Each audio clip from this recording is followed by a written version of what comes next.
امروز اومدیم با آموزش نان شیرمال. لیست مواد اولیه رو آماده کن تا بریم سراغ پخت نان.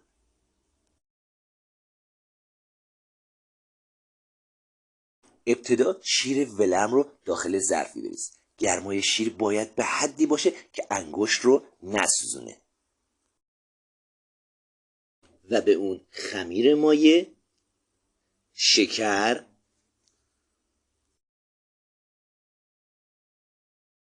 دو عدد تخم مرغ هم که داشتیم رو یکی رو کامل بریز و دیگری رو فقط سفیده. زرده رو هم برای رومال نگه دار.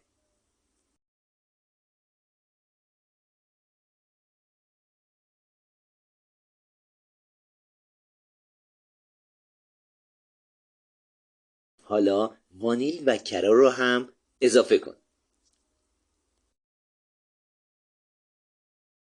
و بعد هم بزنید تا مواد کاملا یک دست بشن. آرد رو در چند مرحله روی مواد علق کنید. ابتدا مواد رو با قاشق مخلوط کنید و بعد هم با دست تمیز حدود 10 دقیقه خمیر رو ورز بدید، یا اگر ورز دادن برایتان مشکل است 100 مرتبه به میز کار بکوبید. ظرف رو چرب کنید تا خمیر بیشتر پف کنه. حالا رو ظرف رو بپوشونید و 1 ساعت در جای گرم بهش استراحت بدید.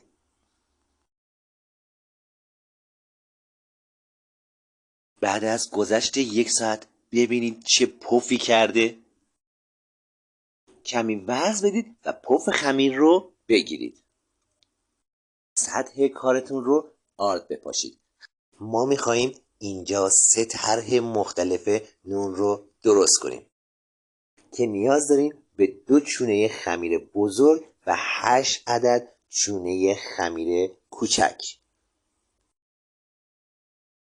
برای طرح اول ظرف مورد نظرتون رو بردارید و کف اون رو چرب کنید و چونه های کوچیک رو داخل اون بچینید.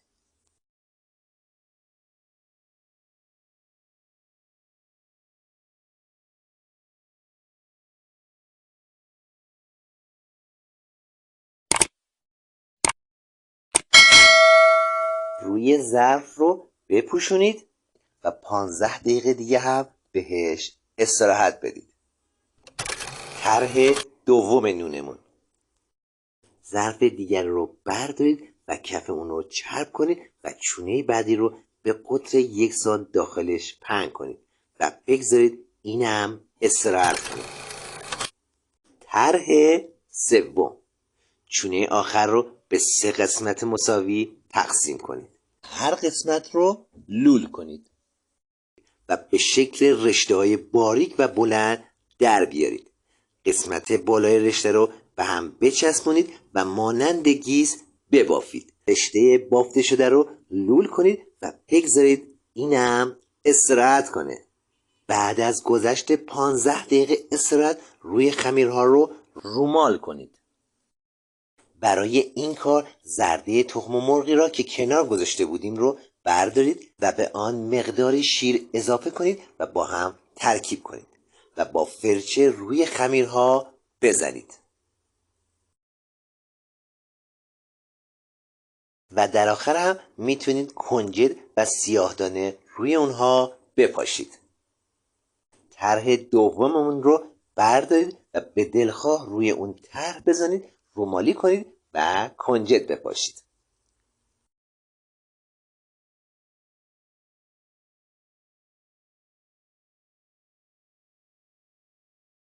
آخری هم به همین ترتیب.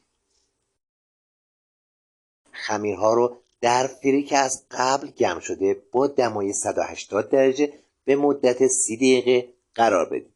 چون دمای فرها با هم متفاوت است خودتان چک کنید و هر وقت زیر نون طلایی شد آن را بردارید. این هم نتیجه کارمون. اگر از آموزش امروز خوشتون اومد لطفاً لایک کنید، عضو کانال بشید و زنگوله رو بزنید تا هر زمان که ویدئوی جدید گذاشتم مطلع بشید. نوش جان.